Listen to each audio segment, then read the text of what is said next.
네, 우리 하나님 말씀 시편 48편 1절과 2절 말씀, 2절 말씀 보겠습니다. 시편 48편 1절과 2절입니다. 자, 2절 말씀 우리 다 같이 한 목소리로 읽습니다. 여호와는 위대하시니 우리 하나님의 성 거룩한 산에서 극진히 찬양 받으시리로다. 터가 높고 아름다워 온 세계가 즐거워하며 큰 왕의 성 곧 북방에 있는 시온산이 그러하도다. 아멘. 우리 1절 말씀 오랜 시간에 걸쳐서 위대하신 하나님에 대해서 생각해 보았습니다. 그리고 그 위대하신 하나님을 우리는 극진히 찬양해야 한다 하는 사실까지 생각해 보았습니다.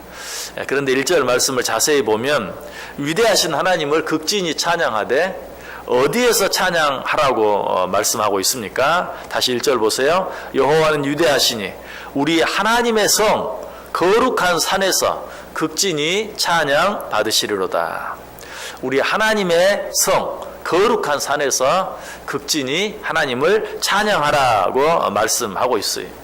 자, 여기에서 말하는 하나님의 성 거룩한 산은 구체적으로 어디를 말합니까? 하나님이 임재하시는 곳, 바로 예루살렘 성전을 이야기합니다. 너희는 그 거룩한 하나님의 성 예루살렘 성전에서 하나님을 극진히 찬송하라, 찬양하라 라고 이야기하고 있어요. 자, 그렇다면 이 장소를 신약 시대에는 어떤 곳으로 적용할 수 있을까요? 구약의 성전, 예루살렘의 성전과 문자적으로 동일하진 않지만 여전히 하나님의 임재를 상징할 뿐만 아니라 실제로 하나님의 임재를 가장 충만하게 경험할 수 있는 신약의 교회라고 말씀드릴 수 있어요. 자, 그렇다면 이 말씀은 어떤 말씀이 됩니까? 하나님의 성 거룩한 산에서 극진히 하나님을 찬양하라 라는 이 말씀은 주님의 몸된 거룩한 교회, 주님의 피값으로 값주고 사신 아름다운 교회에서 하나님을 극진히 찬양하라는 말씀으로 우리가 받을 수 있는 것이, 물론 우리 하나님께서는 오늘날 우리가 말하는 이 교회 건물 안에만 계시는 분은 아니, 우리 하나님은 온 세상에 충만해. 그러나 하나님의 자녀된 우리들, 또 하늘나라 성도된 우리들이 모여서 하나님께 함께 예배하는 이 장소, 이 교회는 여전히 거룩한 장소이고 아름다운 장소인 것을 우리가 잊지 말아야 돼요. 왜? 바로 이곳에 우리 하나님이 우리와 함께 거하시기 때문에 그래요. 하나님께서 우리가 이곳에서 드리는 예배를 받으시기 때문에 그래요. 마태복음 18장 20절이 분명히 말하죠. 두세 사람이 내 이름으로 모인 곳에는 나도 그들 중에 있느니라. 꼭 이 교회 건물 안은 아니라 할지라도 하나님의 자녀된 우리, 하나님의 백성된 우리들이 함께 모여서 예배하는 그곳이 바로 하나님이 우리와 함께 거하시는 가장 아름답고 가장 거룩한 곳이라는 사실을 기억해야 돼요. 마가복음 11장 17절에서는 뭐라고 말합니까? 내 집은 만민이 기도하는 집이라.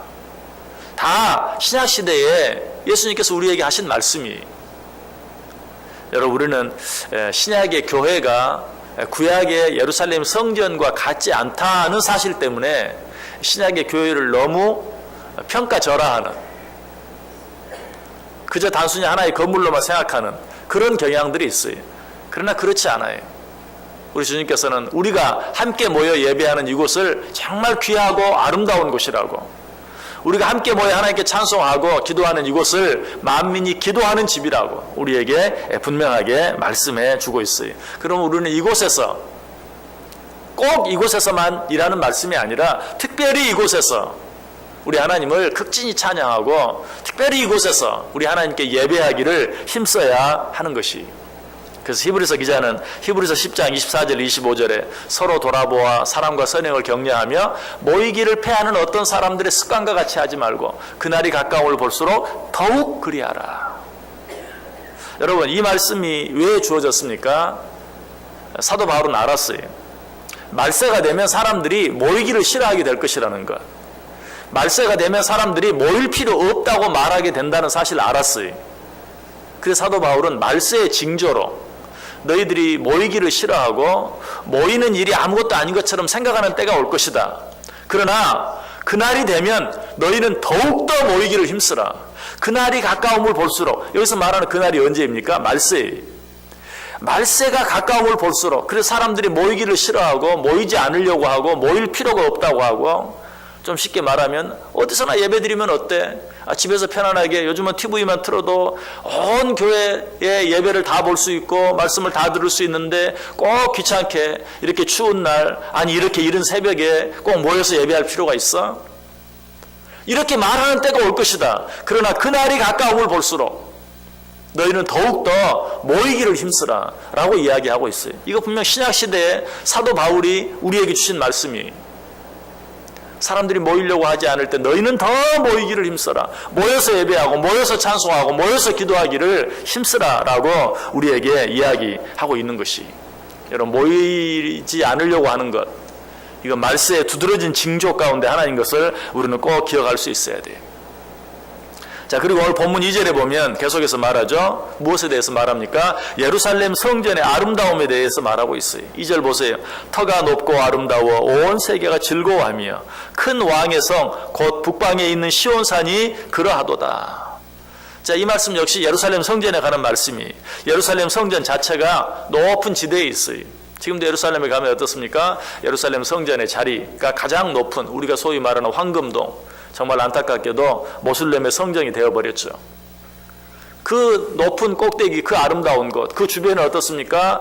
흰놈의 골짜기가 있습니다. 또 기온 골짜기가 있습니다. 이런 골짜기들에 둘러싸여서 그 성이 더 높게 우뚝 서 있는 그런 모습으로 세워져 있어요. 지금 그 예루살렘 성전의 모습을 찬양하고 있는 것이, 터가 높고 아름다워 온 세계가 즐거워하며 큰 왕의 성 곧 북방에 있는 시온산이 그러하도다. 실제로 복음성가도 있죠. 터가 높고 아름다워, 이렇게 그 예루살렘 성전의 아름다움을 지금 노래하고 있어요. 이 예루살렘 성전이 얼마나 아름다웠는가, 이 시온성이 얼마나 아름다웠는가. 오늘 본문이 기록되어 있는 시편 48편 4절, 5절, 또 12절, 13절에 보면 그 모습이 잘 나타나 있죠. 4절, 5절 보세요. 왕들이 모여서 함께 지나갔으며 그들이 보고 놀라고 두려워 빨리 지나갔도다. 열방의 왕들이 모여서 그 성 앞을 지나가는데 얼마나 크고 웅장하든지 두려워서 빨리 지나갔다 라고 이야기하고 있어요.